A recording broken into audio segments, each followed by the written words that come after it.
Good morning. My name's Elizabeth and I'm from Terra Tribe Farm. So I've got my Raising Chickens shirt on today and I'm going to teach you how to raise meat chickens. So we have our 4 brooders set up. So they're IBCs with a frame with some mesh that we can open. So we are expecting 80 meat chickens, hopefully alive. So we order ours from a company in Toowoomba and then they get flown to us. So we have to set these beds up first. So each of them needs pine shavings. We put pine shavings down. They need a heater plate or a lamp and they need food and water. So come along and I'll show you how we set it up.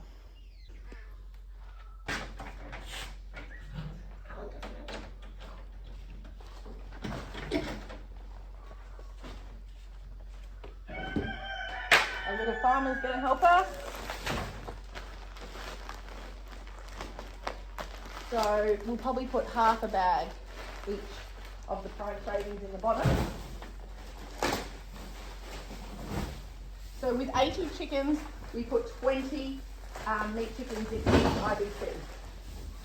The meat chickens are not the smartest, so we need to make sure their food is separated away from the side. Where's this one? Could you just pop that one back?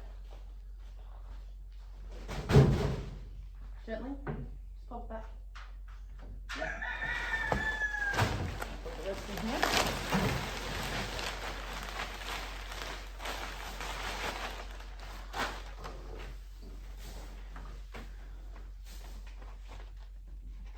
So, as you can see, we haven't picked them up from the airport yet.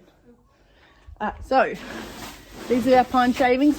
We want a good layer on the bottom of each IBC.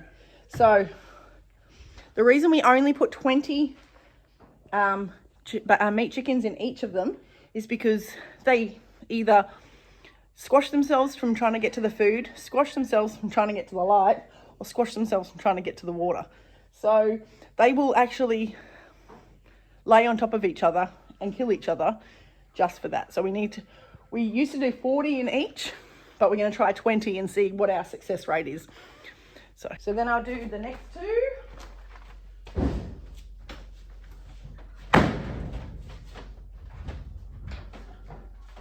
These ones don't have chains on them. So setting up before the chickens get here gives us that ability not to rush around. The flight is only an hour and a bit, but then they get dropped off about 5 and then we won't get them back here until after 10, so they've been 5 hours in a box. So we want to make sure it's a smooth transition.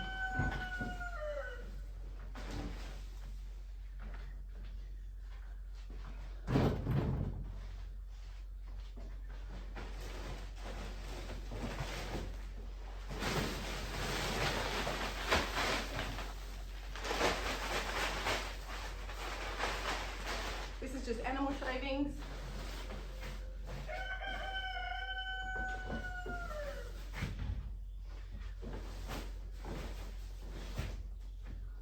So each brooder gets a feeder and a waterer. So we're colour coding these. And a waterer, feeder please.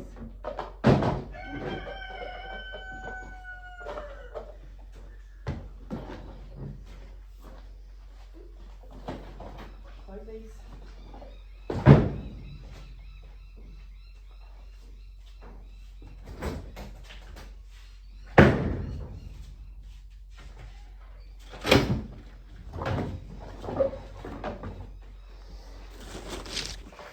The water and the feeder have to be separate, and then we put the heater at the back.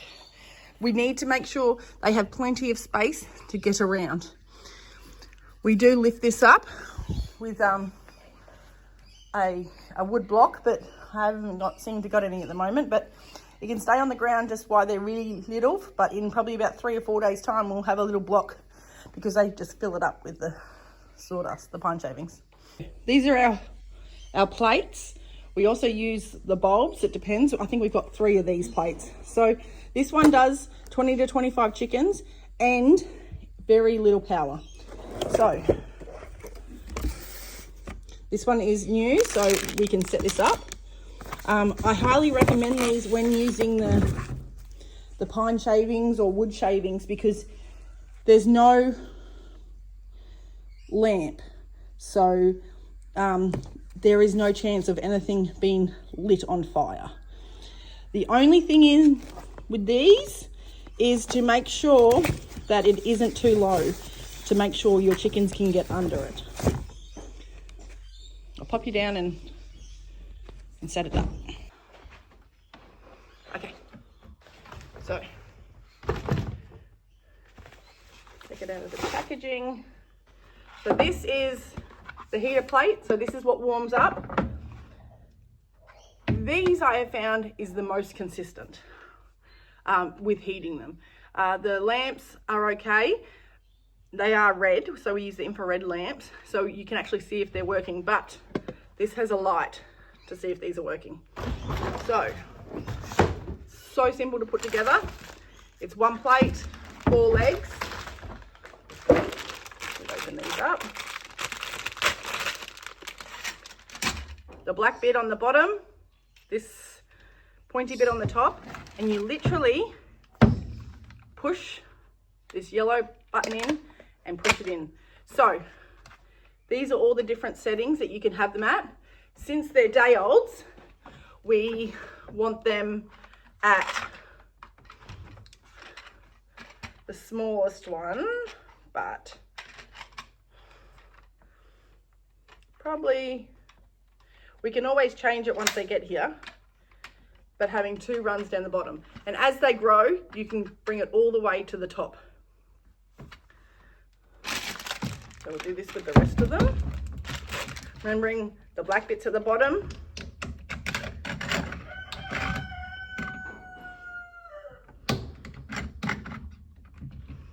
So if you've got an uneven surface, this works great too. Or if you have, you can do it on a lean, so you can have, if you have less chickens, they can, and it's a cold night, they can get to the warmer space. Okay, so all 4 legs are in, and this literally just hooks up to a power point. So we have a power box. Even though it is heading into summer, we still get down to about 19, but so we want them at a constant temperature.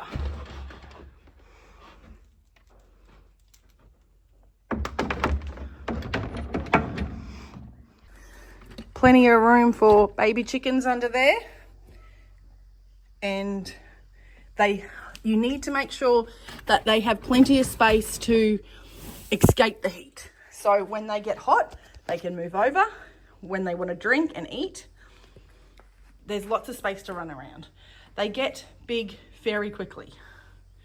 So I'm up in the feed shed now, found another heater plate, but I also just wanted to go over what we feed our meat chickens. So this is red hen. We buy it from a local rural supply shop, and the most important, it's antibiotic and hormone free. So we get our meat chickens non-vax because that's how we would like to raise our meat. And this chick starter has a great amount of protein. I can't tell you right on the top of my head, but it is 23%. So this is what we use for the first 3 weeks of their life, and then we move to a meat chicken antibiotic and hormone-free food. It is a little bit more expensive, but we know that our chickens are getting a really good start to life. I do have to get a bit of a move on because it's 5 minutes until we have to leave. So it takes us an hour to get to the airport to go pick up the meat chickens. And I promised the boys that we'd stop at the bakery if they came with me and helped me. So I have to go get them ready, and I have to finish setting up their brooder boxes. We have one boy quickly doing his chores before we get to go into town. Okay, so before they come, we're going to fill up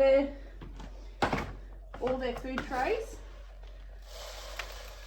with food, like this, and we will fill up their water containers.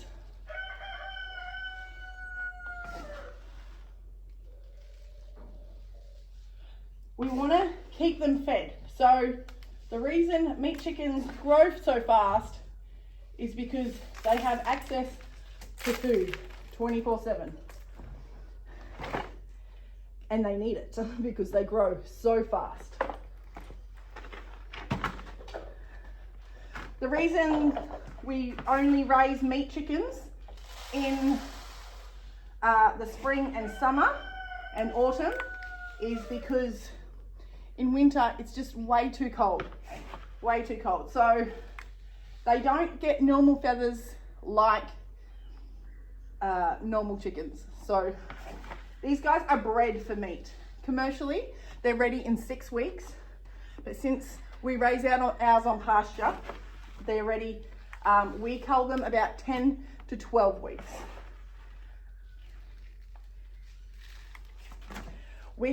After 3 weeks, they go into a brooder, which I'll show you in future videos once we move them out into a movable chicken pen, and we move them every single day. Fresh grass, fresh bugs, fresh soil. Not only is it regenerating our land, it's giving them the best possible life ever. So I only managed to find 3 heater plates and 1 lamp, which we'll have to clean off. This one doesn't have a red light. This is a reptile plate, so this is just as warm. So we'll see if this does 20. We might need to put another one in a different spot just to make sure, but I definitely know. So this heater plate is a big one. That one's for 50 chicks. These ones, I got 2 of them for 20, 25 chicks, and we'll have to see. It'd be a good experiment to see if we can grow them from... It'd be a great experiment to see if this has a better outcome than the plates, or the plates have a better outcome. Not that I want to lose any, because we have to pay per chicken. So, and this is our food source for the year. We do not buy chicken from the supermarket or from butchers. We purely eat our chickens, and we aim to raise 250. So for our family of 7, that's 4 chickens a week, plus a few extra. So we drove a good 45 minutes to the airport, and we're sitting in the car park in the waiting zone. So I'm just about to go in and I'll collect them. I've never done this before. Usually my son does it, so I'm not quite sure where to go. I think it's Qantas.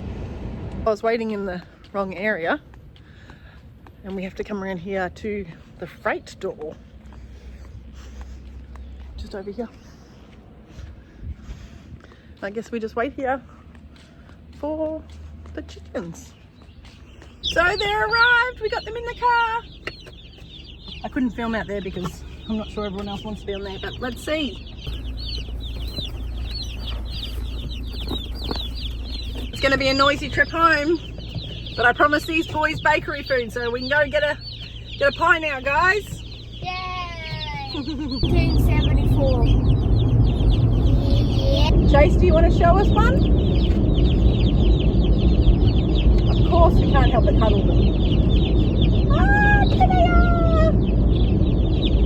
Chase was a little bit worried because one was sleeping, but it's okay. I just said, just because they're just babies, they're a bit tired because they're day olds.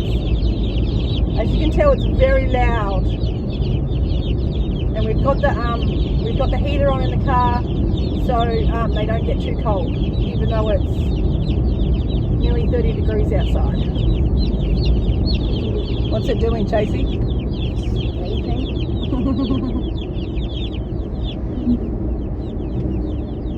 Apparently this one had its foot stuck and needed a cuddle. Is that right?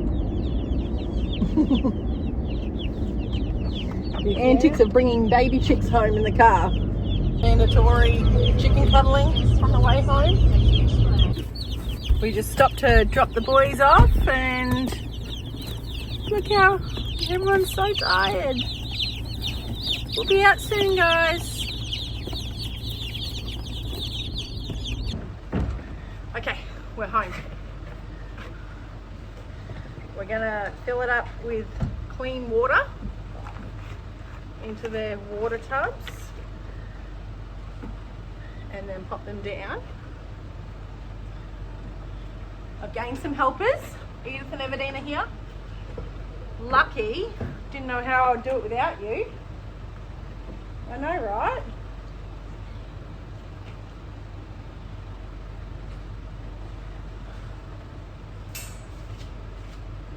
We'll grab the other two. Thank you.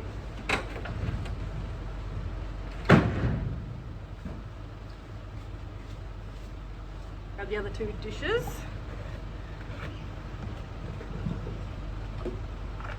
This is not for you to get into.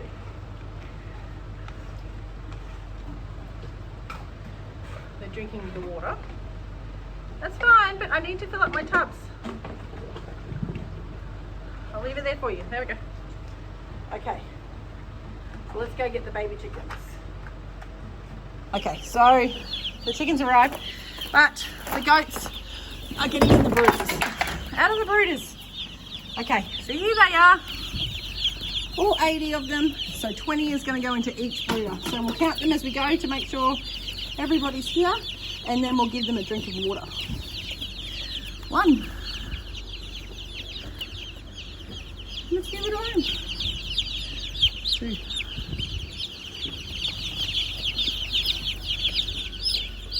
3.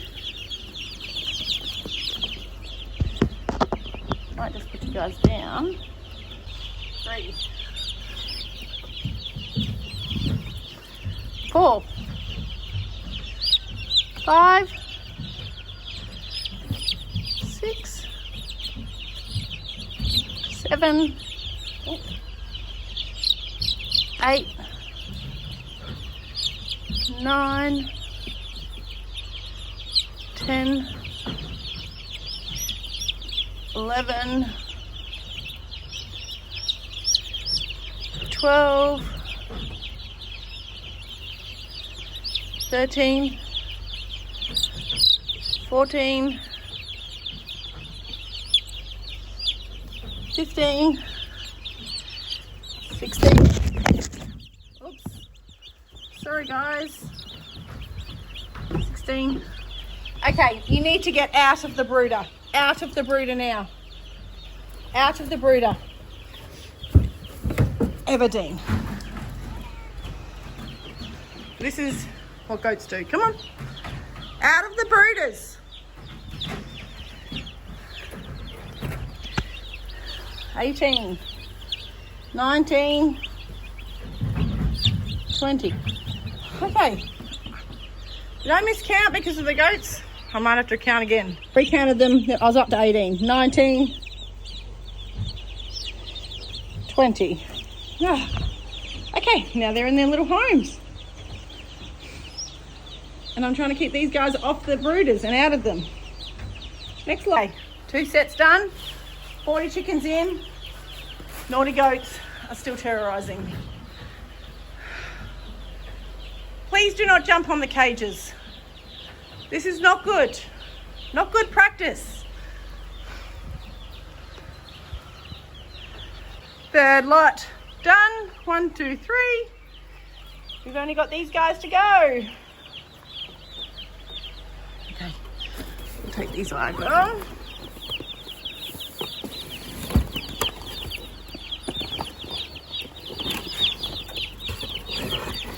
I know, guys. Come along. Just grab their water. They're all running around,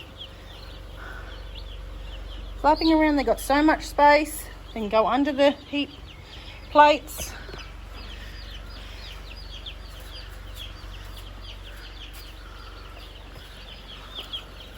Okay, last one. So this one is with the heat lamp. So I need to make sure that's the right length. So I'll go through what I did before. I'm going to put the food over that way. The chickens here. Okay. So as I get them out, check them over. I didn't mention that before, but check over the chickens, make sure they don't have any pasty butt, and make sure they have a drink of water. Okay, girls, this is not on you. Trying to work with goats is the hardest thing, especially house goats, because they want to be on top of you. This is Edith, who is my cuddle buddy. What are we doing? Okay, everyone wants to get in. So that's 1, 2. Okay, you need to stop moving my arm. 3, 4, 5, 6,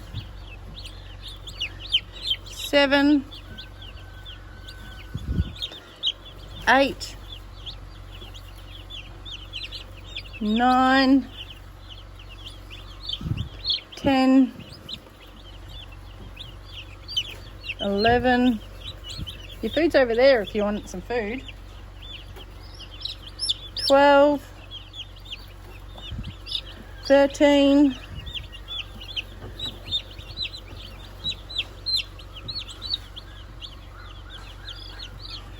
14, 15, 16, 17, 18, 19, 20. We have an extra run. 21. Okay. Everyone's settling in.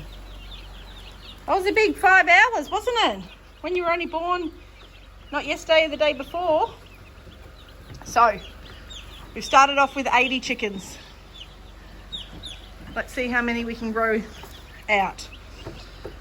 In the past, we've had a bit of a bad survival rate, but I think it was because we had too many in each brooder box. So I'm hoping now we can actually they have more space to grow. There's only 20 in each one. We can keep track of them and keep the food and water up to them, and we should have a better survival rate. I just want to sign off this by saying it's been a big morning. I haven't milked the cows yet, so I have to go milk the cows, and they're screaming because it's very late. But raising our own food, knowing exactly how they're raised, is so important to us. So this is why we go to so much trouble to get non-vaxxed animals, feed them hormone and antibiotic-free food, and raise them in a comfortable, healthy environment. And when they're old enough, on pasture, moving every single day to fresh grass, to dig in the soil, and to get all those microbes, worms. Everdeen, or Edith, I'm not sure what your purpose is at the moment, future milker. But what I want to say is we value how we feed our family. And when I grow out my own animals, they're so cute and so fluffy, and the kids are going to be in here giving them cuddles and patting them. And it might seem harsh that these will one day turn into food on our plate, but that's a sacrifice we make. And our time and effort, knowing that the food that we bring into the house and feed our children is nutrient dense and good food, good whole food. So we're going to sign off now. That was our little adventure. We'll update you on how the meat chickens are going, and hopefully these girls can stay off their brooders once I'm out of here. And I hope we have a great survival rate. with our new setup. Thank you.